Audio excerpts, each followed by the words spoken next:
Guys আসসালামু আলাইকুম myself elephant welcome to my new blog. So guys আশা করি সবাই ভালো আছেন, দেন আমরাও ভালো আছি। সো গাইস আজকের ভিডিওটা কি নিয়ে হচ্ছে তো আপনারা থাম্বনেল দেখেই বুঝে গেছেন। সো গাইস আজকের ভিডিওটা আমরা বন্ধুরা মিলে একটু শান্তিরোড ঘুরতে যাব। আমাদের বাড়ির পাশে এইগুলা হইছে, তো তাই বিকালে একটু ঘুরতে যাচ্ছি। ভিডিওটা শুরু করা যাক। সো গাইস ফাইনালি এখন বাজে 8:10 আর আজকের ওয়েদারটা প্রচুর মেঘলা হয়ে আছে। দেন এখন আমরা একটু প্রাইভেট পড়তে যাব, প্রাইভেট পরে আবার আপনাদের সাথে দেখা হচ্ছে, ডাইরেক্ট বিকালে দেখা হচ্ছে। সো গাইস ফাইনালি আমরা বন্ধুরা মিলে ঘুরতে বের হয়ে গেছি আর আমরা সবাই মিলে 4 জন মিলে যাইতেছি। আমাকে নিয়ে 4 জন হইছে আর সামনে 3 জন তো হাঁটাহাঁটি করে যাইতেছে। যারা যারা ভিডিওটা দেখতেছেন অবশ্যই লাইক করে দেবেন, আর যারা যারা টিকটকের থেকে দেখতেছেন তারা অবশ্যই ইউটিউবে চ্যানেলটা সাবস্ক্রাইব করে আসবেন। আর আমার টুকে হইতে আর কিছু বাকি, তা সাবস্ক্রাইব করে বুড়ে করে দেন। আমরা অনেক মজা টজা করে যাইতেছি হাঁটাহাঁটি করে। আপনার সাথে আবার একটু পরে 5 মিনিট পরে দেখা হচ্ছে। সো গাইস এই রাস্তাটা প্রচুর সুন্দর লাগতেছে, কিন্তু আজকের ওয়েদারটা মেঘলা ওয়েদার হয়ে আছে, তাই ক্যামেরাগুলোও সুন্দর লাগতেছে। আর এই রাস্তাটা পুরো একবার গ্রাম ভাইব পড়তেছে। আর এরকম রাস্তাগুলো কেমন লাগে আপনাদের অবশ্যই কমেন্ট বক্সে বলে দেন। আপনাদের সাথে আবার 5 মিনিট পরে দেখা হচ্ছে। সো গাইস ফাইনালি আমরা এসে গেছি। এখানে রুটটার নাম লিখে আছে আর এখানে একটা ঈদগাহ আছে, সুন্দর লাগতেছে কিন্তু। আর এই রাস্তার ভিউটা প্রচুর সুন্দর লাগতেছে। আর এখানে দেখুন এটা কিন্তু পুরো গ্রাম ভাইব পড়তেছে।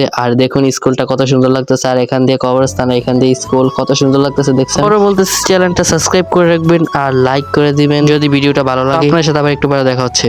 সো ফাইনালি আমরা এসে গেছি। আর একজনের অবস্থায় দেখুন কি হয়ে আছে, প্রচুর গরম পড়তেছে। আজকের ওয়েদারটাও প্রচুর খারাপ হয়ে আছে। ওরা তো অনেক আনন্দ করে যাইতেছে আর আমি তো ব্লগ করতে করতে যাইতেছি। আর আমি অনেক কষ্ট করে ব্লগ গুলা বানাই। অবশ্যই চ্যানেলটা সাবস্ক্রাইব করে আর পাশে থাকবেন, আর অবশ্যই চ্যানেলটা সাবস্ক্রাইব করবেন আর লাইক টেক করবেন। আপনার সাথে আবার একটু পরে দেখা হচ্ছে ছবি টবি তোলার পর। সো গাইস এখনই বৃষ্টি নেমে যাইতে পারে, তাই আমরা চলে যাইতেছি। আর ঘোরাঘুরি করতেও পারি নাই, কিছুটা ছবি টবি তুললাম আর কিছু টিকটক ভিডিও বানাইলাম আর যাইতেছি এদিকে হাঁটাহাঁটি করে। দেন দেখুন প্রচুর সুন্দর লাগতেছে এই ভিউটা। তো আপনার সাথে আবার একটু পরে দেখা হচ্ছে। সো গাইস বাসার উদ্দেশ্যে আমরা রওনা দিয়ে দিছি হাঁটাহাঁটি করে। দেন আমরা বাসার উদ্দেশ্যে রওনা দিয়ে দিছি। চল আর কিছুদিন পরে একটা চা বাগানের ব্লগ পেয়ে যাবেন। যেতেছি সিলেটকে ব্লগ বানাবো। ব্লগটা দেখার জন্য অবশ্যই চ্যানেলটা সাবস্ক্রাইব করে রাখবেন। তো আপনার সাথে আবার একটু পরে দেখা হচ্ছে। সো গাইস আমি বাসার কাছে এসে দেখি, বাসা যাওয়ার আগে দেখি এখানে একটা কুকুর দেখুন ছাদের ভিতরে উঠে আছে। এটা মনে হয় পালা কুকুর। আর এই কুকুরগুলো কিন্তু ইন্ডিয়ান কুকুর। আমরা তো অনেক মজা করতেছি এটার সাথে। আর দেখুন এক একজন কত মজা করতেছে এই কুকুরটার সাথে। সো গাইস এখন একটু রোদে উঠতেছে মেঘলা ওয়েদারটা থেকে। আমরা বাসার উদ্দেশ্যে রওনা দিয়েছি, তো লেটস গো। আপনার সাথে বাসা যেয়ে দেখা। ওখানে যে আসছিলাম তখন দেখলাম বৃষ্টি হইতাছে, কিন্তু এখানে দেখি রোদ উঠে আছে। আপনার সাথে দেখা হচ্ছে বাসায় গিয়ে। Let's go.